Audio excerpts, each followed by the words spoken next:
Hey guys, gonna put some thoughts together about preterism and touch on the book of John and kind of look where we are. First thing I want to say is, look at where we are up until this point.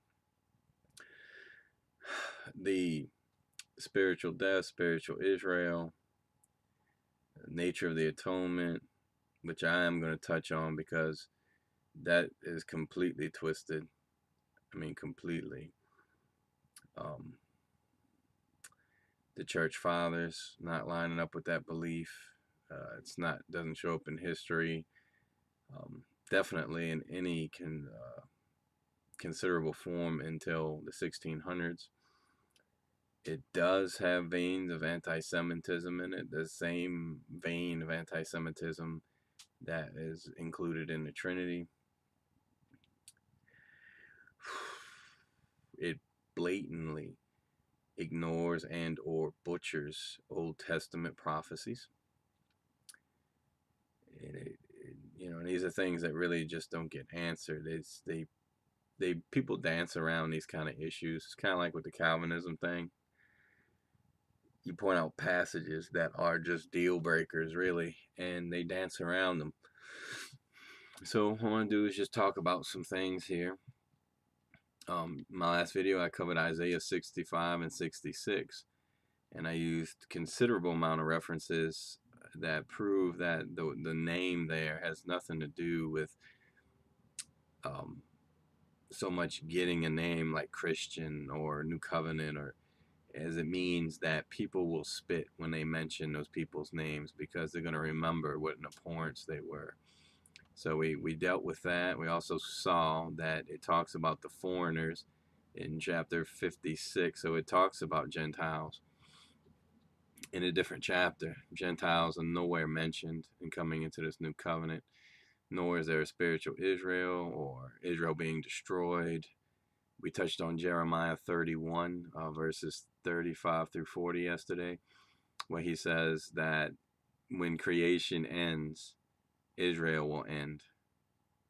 Okay, so Israel's not going anywhere, regardless of what our preterist friends would like to say. Now, talk about Paul. And I want you to listen very carefully to these two things in Paul. The first one is Romans 11. See what Paul says is going to happen to Israel. I ask then, has God rejected his people? By no means, for I myself am an Israelite, a descendant of Abraham, a member of the tribe of Benjamin. God has not rejected his people whom he foreknew. Do you not know what the scripture says of Elijah, how he appeals to God against Israel? Lord, they have killed your prophets, they have demolished your altars, and I alone am left, and they seek my life. But what is God's reply to him? I have kept for myself 7,000 men who have not bowed the knee to Baal. So too at the present time there is a remnant chosen by grace, but if it is by grace, it is no longer on the basis of works.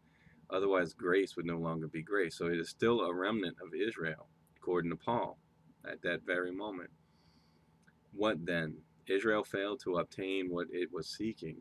The elect obtained it, but the rest were hardened, as it is written.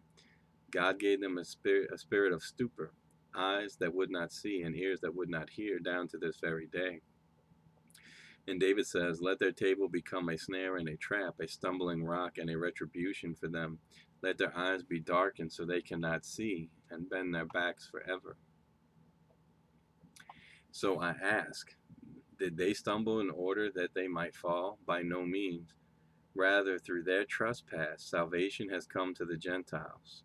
So there's still Jews and Gentiles at this point, so as to make Israel jealous. Now, if their trespass means riches for the world, and if their failure means riches for the Gentiles, how much more will their full inclusion mean? So Paul is anticipating that they will be included at some point. Okay, they will be included at some point, and he's still making references to Gentiles. That's what's important to think about here. But he's saying when Israel, and he uses Israel by name in verse 11, is included, something miraculous will happen. And Jesus talks about that. I'll come back when you say, blessed is he who comes in the name of the Lord. He does talk about this. But now let's go on. Now I'm speaking to you Gentiles, insomuch then as I am an apostle to the Gentiles, I magnify my ministry in order to somehow, to make my fellow Jews jealous, and thus save some of them. For if their rejection means the reconciliation of the world, what will their acceptance mean but life from the dead? So it seems to me Paul here is making a connection that when they accept him as Messiah, it will mean life from the dead at that point. Interesting. Definitely didn't happen in 70 AD, and you go back to Jesus' words. Is this when Paul thought that their return would happen? When the Jews accepted Jesus and welcomed him back into Jerusalem? Is that what Paul's getting at here? It sure sounds like it. If the dough offered as first fruits is holy, so is the whole lump. And if the root is holy, so are the branches. But if some of the branches were broken off, and you, although a wild olive shoot, were grafted in among the others, and now share in the nourishing root of the olive tree, do not be arrogant toward the branches. If you are, remember, it is not you who support the root, but the root who supports you. Then you will say, branches were broken off so I might be grafted in. That is true. They were broken off because of their unbelief, but you stand fast through faith. So do not become proud, but fear. For if God did not spare the natural branches, neither will he spare you. Not then the kindness of severity of the Lord. Note, this thing is set up weird. Note then the kindness of the severity of the Lord, severity towards those who have fallen. But God's kindness to you, provided you continue in his kindness. Otherwise you too will be cut off, and even they, if they do not continue in their unbelief, will be grafted in. For God has the power to graft them in again. For if you were cut from what is by nature a wild olive tree and grafted contrary to nature into a cultivated olive tree, how much more will these, the natural branches, be grafted back into their own olive tree?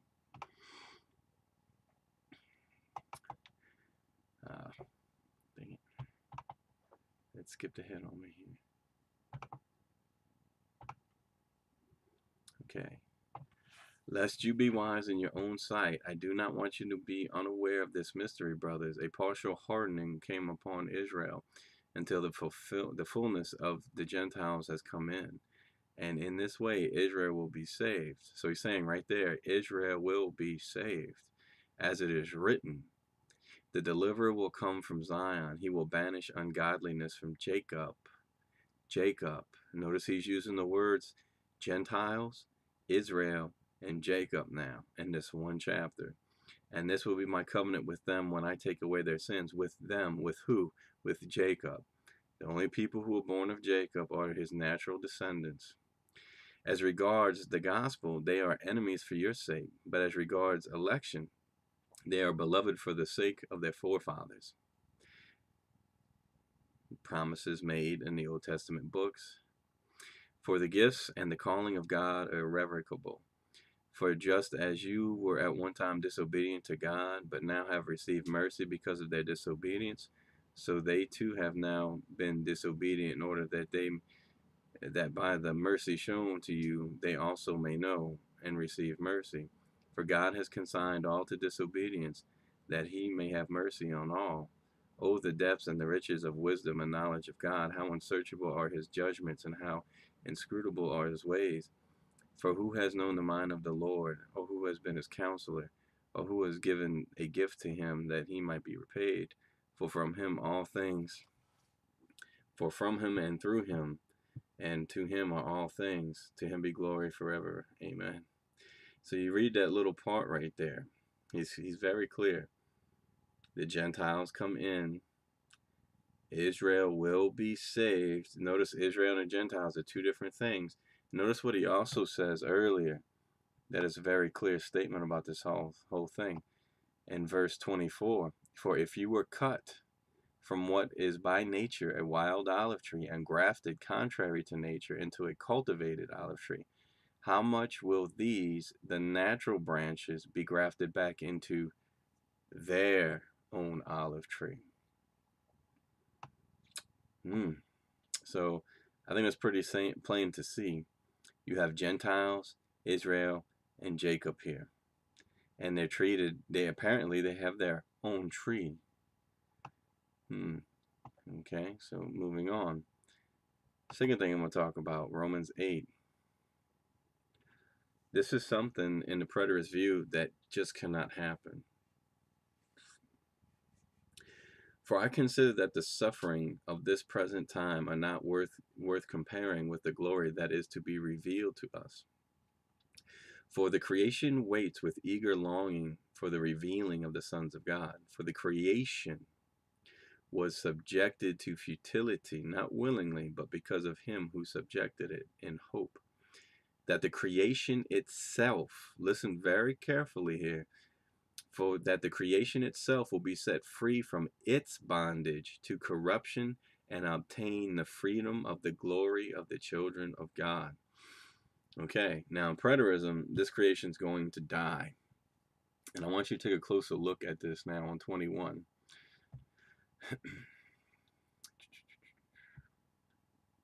When you look at it, the creation itself will be set free from its slavery and corruption. Now, when you look at the word corruption, it's phthora. Phthora. It means corruption, destruction, and decay. Or corruption, destruction, decay, rottenness, or decomposition. Destruction from internal corruption, perishableness, corruption, decay, decomposition. It's translated in the NASB 9 times. Corruption 4, destruction 1, killed 1, perish 1, perishable 2. Now we know what corruption means. And it shows here at Romans 8:21, it's going to be listed as possibly corruption, destruction, or perishing. Okay? And it goes on to destroy that which is subject to corruption, what is perishable, loss of salvation, eternal misery in Corinthians. So you get the point. It basically comes down to corruption in the sense of decaying. Kind of like with the Jesus statement, your Holy One will not see corruption, you will not see decay. So, destruction, however you want to put it. Now, we go back. Let's take a closer look at it.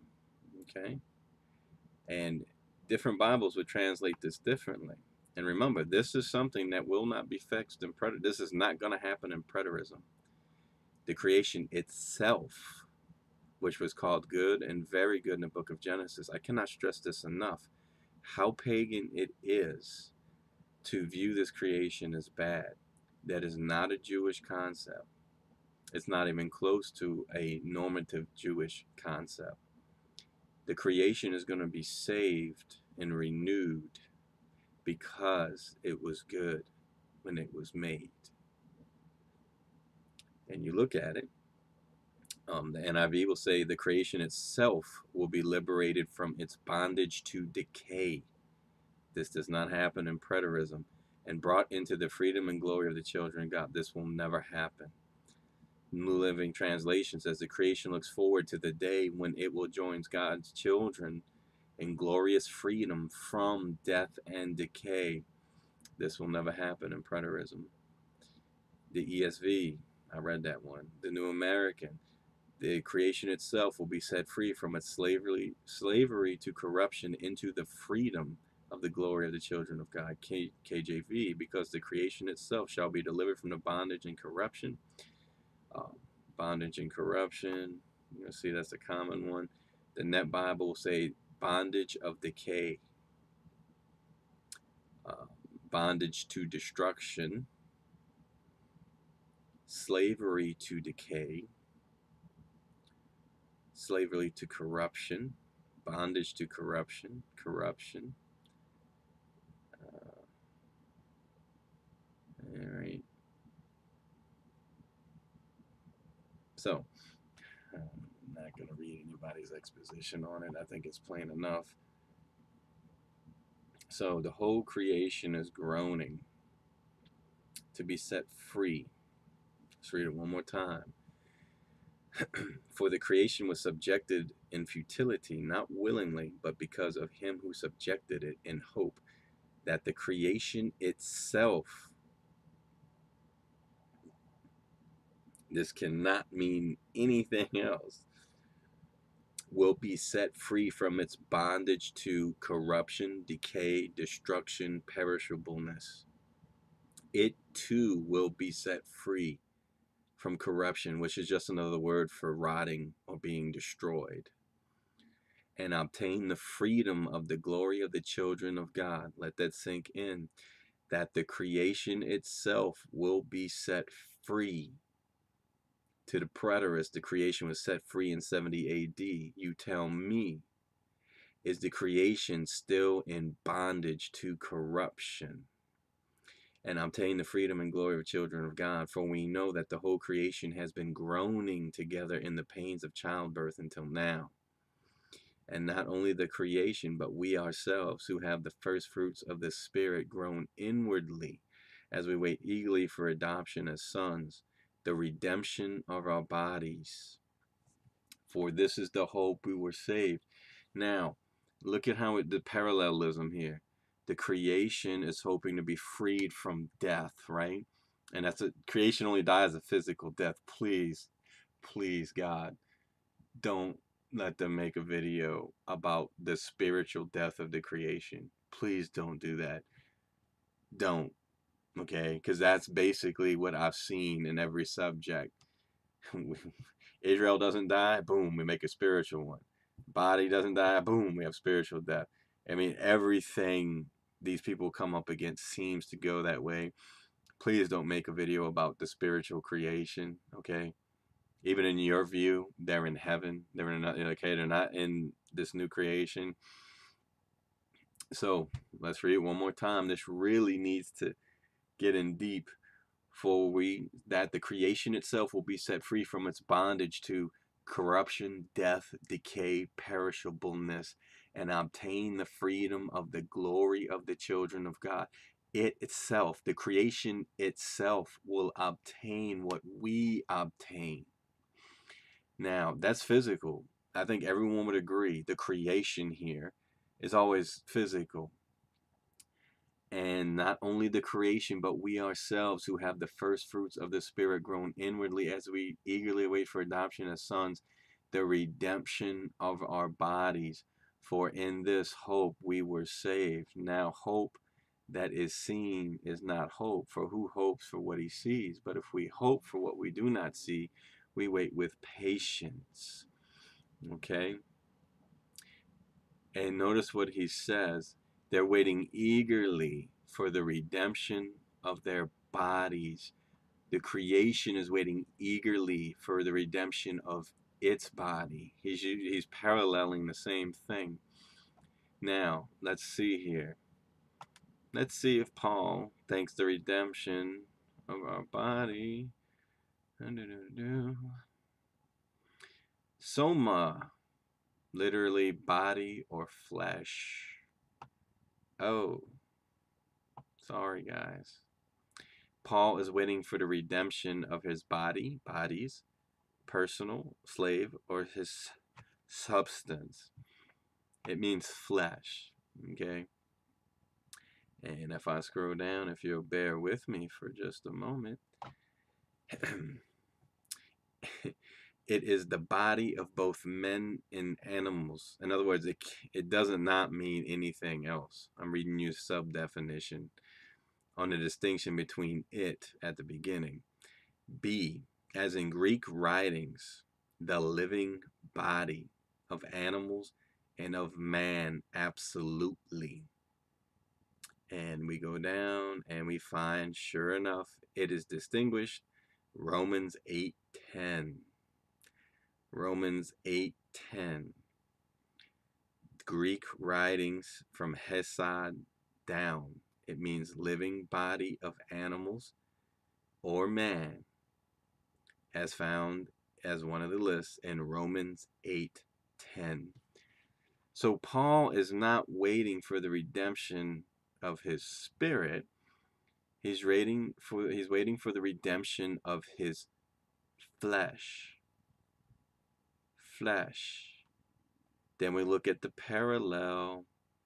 The creation itself will be set free from its bondage to corruption, which is death, decay, or being destroyed, however you want to put it.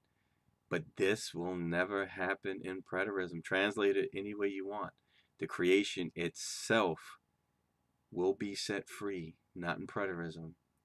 It will continue down its path of eroding and dying until it goes, if it goes on that long and we're still on this rock at that time, millions of billions of years, whatever you want to say, eventually the carbon molecules are going to erode and all matter is going to fall apart. It will die. But not according to Paul. It says the creation itself will be set free from its bondage to corruption, which means death, decay, destruction, or perishableness, and obtain the freedom of the glory of the church. The creation itself is going to be saved. Again, it doesn't get any more Jewish than this. The creation is God's masterpiece, and he's not going to let it die. Moving on. Spent enough time there to touch on that issue. So, I saw in Willie T's video his version of the resurrection and what it meant and all that. And that's something else I want to touch on. In the preterist model, the curse is never actually reversed. It's just sidestepped. Because creation is going to die. And God doesn't do anything about that, apparently. It's just going to die. That is not what the Old Testament says in Ezekiel 36 through chapters 39.